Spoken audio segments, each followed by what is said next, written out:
જે બેને અત્યારે વાત કરી એમના ઘરેથી જ એમની સાથે આવેલા છે બરાબર, એમના ધર્મપતિ. તો રાજેશભાઈ પરમારને વિનંતી કરીશ કે થોડી આજના કાર્યક્રમને અનુલક્ષીને વાતો કરે. એમને પણ પોતાનો અભિપ્રાય આપવાની ઈચ્છા થઈ કે આ બાળકો આ રંગબેરંગી આકાશ અને એમાં પણ મોસમની એક ઋતુ બરાબર, કે જે ચોમાસાની ઋતુ, ચોમાસાની મોસમ બરાબર.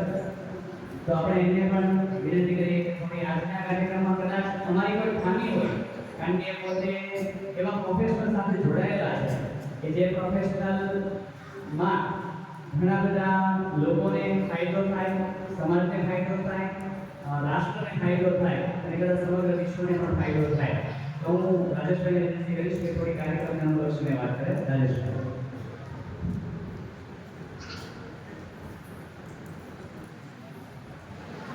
આજના સગવારા સમાજ અને મૂષા આર્ટ દ્વારા સંયુક્ત ઉપક્રમે આ ચિત્ર સ્પર્ધાનું જે આયોજન કર્યું એમાં આપણી સમાજના પ્રમુખશ્રી, મુખ્ય કારોબારી સભ્યો, સમાજના વડીલો, ભાઈઓ બહેનો અને ઉત્સાહી માનવો. મિત્રો, આજનો દિવસ એટલે કદાચ મોટા ભાગે આપણા બધા માટે રવિવાર એટલે રજાનો દિવસ, આનંદ કરવાનો દિવસ.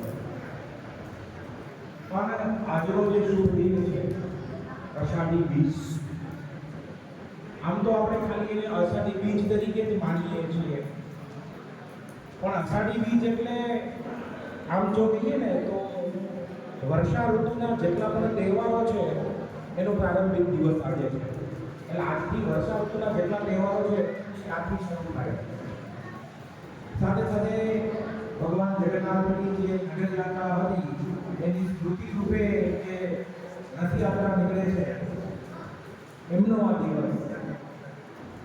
અને ખાસ તો આપણા પશ્ચિમ ગુજરાતમાં આવેલું સૌથી મોટો જિલ્લો કચ્છ અને બધા આપણા કચ્છી બંધુઓ છે એમનું નવું વર્ષ.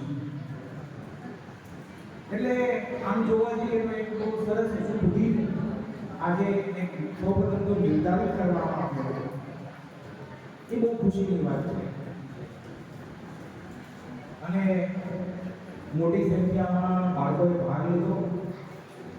બાળકો કરતા તો ધન્યવાદ મારે એમના માતા પિતાને અને વાલીઓને આપવા પડે કે આ દિવસે આરામનો દિવસ હોવા છતાં પણ વહેલા ઉઠીને બાળકોને ત્યાં સુધી પહોંચાડ્યા, આપણે પણ હાજર રહ્યા.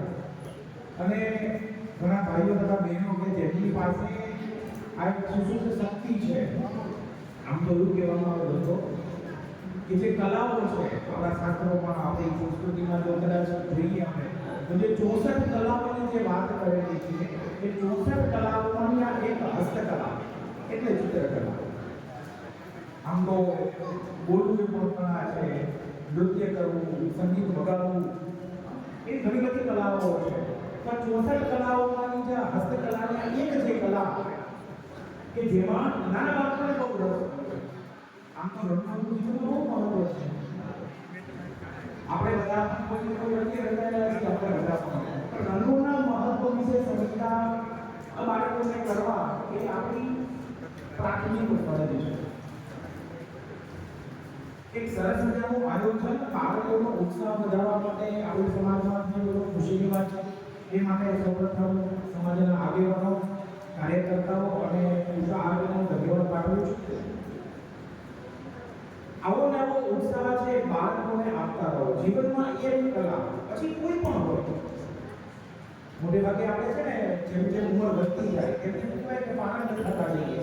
પણ મને લાગે છે કે આપણે જિંદગીની જંજાળમાં પડ્યા પછી, આપણી જવાબદારીઓને ફરજોમાં પડ્યા પછી લગભગ આ બધી કલાઓની જેમાં આપણે નિપુણ હોઈએ છતાં પણ આપણે એમાં રસ દાખવતા નથી. પણ બાળકોને આપણે પ્રોત્સાહિત કરીએ, બાળકોને ધીરે ધીરે આપણે એનો રસ કયા પ્રકારનો છે એમાં આગળ વધારીએ તો જીવનના ઘણા બધા ક્ષેત્રોમાં આગળ વધી શકે. હાલમાં હું નાયબ જિલ્લા શિક્ષણ અધિકારી તરીકે ભરૂચમાં ફરજ બજાવું છું.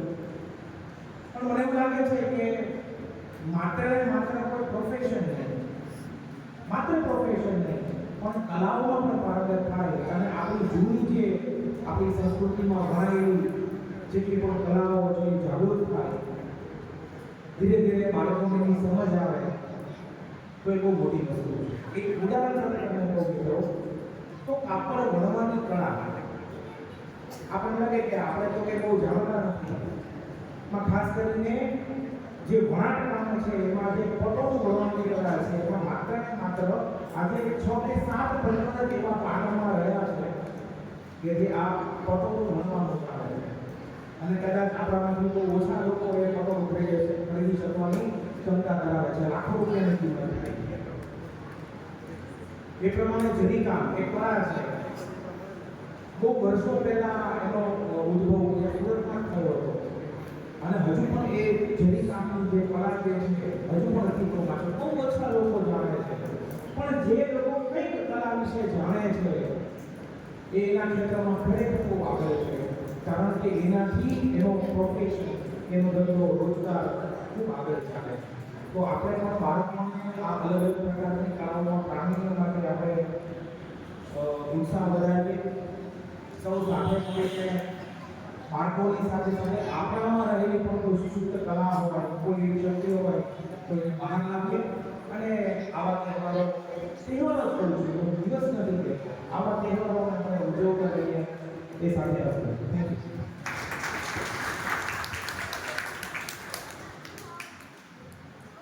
ऋग्वेद यूं कहे कि कला